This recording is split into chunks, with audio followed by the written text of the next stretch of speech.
Hi welcome back to நிரல் fashion.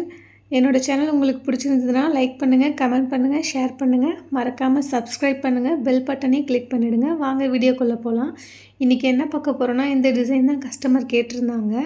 Border மட்டும் இருந்தால் போதும்னு சொல்லியிருந்தாங்க. அதுக்கு என்னென்ன மெட்டீரியல் தேவைன்னு சொல்லிட்டு நம்ம பார்க்கலாம். வாங்க வீடியோக்குள்ளே போகலாம். ஃபஸ்ட்டு ஜரி த்ரெட்டு, தங்கூசி பீடு ஒர்க்குக்காக glue, number 4 gold colour bead, green colour stone, அடுத்து கோல்டன் கலரில் சுகர் பீடு எடுத்துருக்கிறேன். அதுக்கப்புறம் அதே மாதிரி கோல்டன் கலரில் திலகம் ஷேப்பில் இருக்கிற பீடும் எடுத்துருக்கிறேன். இதுதான் தேவையான மெட்டீரியல். அடுத்து ஸ்லீவ் எப்படி மார்க் பண்ணுறதுன்னு பார்க்கலாம் வாங்க. நம்ம கஸ்டமர் ஸ்லீவ் பார்ட்ரு மட்டும் இருந்தால் போதும்னு சொல்லியிருந்தாங்க. அதனால் பார்ட்ரு மட்டும் எவ்வளோ லென்த் இருக்குதுன்னு சொல்லி எடுத்துக்கலாம்.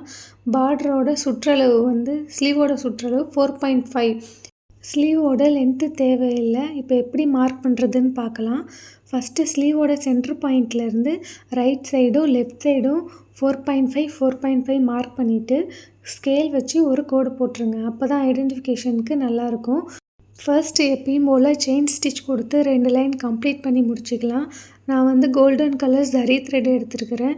செயின் எப்போவுமே போடும்போது குட்டி குட்டியாக போடுங்க. பெருசாக போட்டிங்கன்னா செயின் பார்க்க நல்லா இருக்காது, ஃபினிஷிங்காகவும் வராது. அதனால் சின்னதாக போட்டு ஸ்டார்டிங்லேருந்தே ப்ராக்டிஸ் பண்ணிக்கோங்க. 2 லைன் கம்ப்ளீட் பண்ணி முடித்ததுக்கப்புறம் தங்கூசியில் நாட் போட்டு வச்சுட்டேன். நாட் போட்டதுக்கப்புறம் இந்த ஒரு லைன் ஃபுல்லாகவே சுகர் பீடு கொடுத்துக்கலாம். எப்பயுமே 2 பீடாக ஸ்டிச் பண்ணிக்கோங்க. 3 பீடு 4 பீடு கொடுத்து ஸ்டிச் பண்ணாதீங்க. அப்படி நீங்கள் ஸ்டிச் பண்ணிங்கன்னா பீடு மூவ் ஆகிறதுக்கு நிறைய சான்ஸ் இருக்குது. அது மட்டும் இல்லாமல் ஃபினிஷிங்கும் நல்லா இருக்காது. எப்பயுமே 2 பீடு இல்லைன்னா ஒரு பீடு கொடுத்தா நீங்கள் ஸ்டிச் பண்ணிக்கோங்க.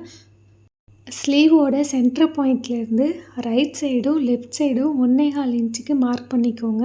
இது எதுக்காகனா அந்த க்ரீன் கலர் ஸ்டோன் ஒட்டுறதுக்காக தான். மார்க் பண்ணதுக்கப்புறம் அதுக்கு மேலே க்ளூ அப்ளை பண்ணிக்கோங்க. அப்ளை பண்ணதுக்கப்புறம் க்ரீன் கலர் ஸ்டோனை அதில் ப்ளேஸ் பண்ணிக்கோங்க. க்ரீன் கலர் ஸ்டோன் ட்ரை ஆனதுக்கப்புறம் ஒர்க் பண்ணலாம். நீங்கள் இந்த க்ரீன் ஸ்டோனுக்கு பதிலாக வேறு எந்த கலர் வேணாலும் சூஸ் பண்ணிக்கோங்க. நான் இந்த க்ரீன் கலர் ஸ்டோன் சூஸ் பண்ணியிருக்கிறேன். ஏன்னா இந்த மெரூன் கலருக்கு கான்ட்ராஸ்ட்டாக இருக்கணுன்றதுக்காக. இப்போது இது ட்ரை ஆகிடுச்சு. ட்ரை ஆனதுக்கப்புறம் அந்த க்ரீன் கலர் ஸ்டோனை சுற்றிலும் கோல்டன் கலரில் சுகர் பீடு எடுத்துருக்கிறேன். இது ஒரு ஃப்ளவர் ஷேப்பில் கம்ப்ளீட் பண்ணி முடித்ததுக்கப்புறம் ஃபுல்லாக இப்படி தான் இருக்கும். இதுக்கப்புறம் இந்த ஸ்க்ரீனில் தெரிகிற அந்த க்ரீன் கலர் ஸ்டோனுக்கு பக்கத்தில் நம்பர் 4 ரவுண்ட் பீட் கொடுத்து அதே மாதிரி சுற்றிலும் கோல்டன் கலரில் ஒரு ஃப்ளவர் ஷேப்பில் டிசைன் கொடுத்து கம்ப்ளீட் பண்ணி முடிச்சுக்கலாம். ஸ்க்ரீனில் சைடில் தெரியுது பாருங்கள், செக் பண்ணிக்கோங்க. இது முடித்ததுக்கப்புறம் அந்த க்ரீன் கலர் ஸ்டோன் இருக்குல்ல, அதுக்கு மேலே கொஞ்சமாக கேப்பு விட்டு நம்பர் 4 ரவுண்ட் பீடு எடுத்துக்கிறேன். நம்பர் 4 ரவுண்ட் பீடை சுற்றிலும் கோல்டன் கலரில் சுகர் பீடு வச்சு கம்ப்ளீட் பண்ணி முடிச்சுக்கிறேன். அதுக்கப்புறமேட்டுக்கு கீழே நம்பர் 4 ரவுண்ட் பீடு இருக்குல்ல க்ரீன் கலர் ஸ்டோன் பக்கத்தில், அதுக்கு மேலே இதே மாதிரியே number 4 round bead golden colour sugar bead வச்சு கம்ப்ளீட் பண்ணிக்கிறேன்.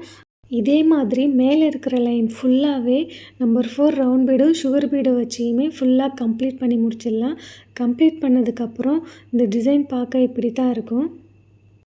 ஃபுல்லாக கம்ப்ளீட் பண்ணதுக்கப்புறம் சென்டரில் கேப் இருக்குல்ல, அதை ஃபில் பண்ணுறதுக்காக திலகம் ஷேப்பில் இருக்கிற கோல்டு கலர் பீடு எடுத்துருக்கிறேன். சுகர் பீடு ஒரு கோல்டு கலர் பீடு இதே மாதிரி ஊசியில் எடுத்துக்கோங்க. எடுத்ததுக்கப்புறம் அந்த ஸ்க்ரீனில் தெரிகிற ஃப்ளவர் ஷேப்புக்கு இதை ஸ்டிச் பண்ணிக்கோங்க. ஸ்டிச் பண்ணி முடித்ததுக்கப்புறம் டிசைன் எப்படி இருக்குன்னு லாஸ்ட்டாக பாருங்கள். என்னோடய சேனல் உங்களுக்கு பிடிச்சிருந்ததுன்னா லைக் பண்ணுங்கள், கமெண்ட் பண்ணுங்கள், ஷேர் பண்ணுங்கள். மறக்காமல் சப்ஸ்கிரைப் பண்ணிக்கோங்க. Thank you friends.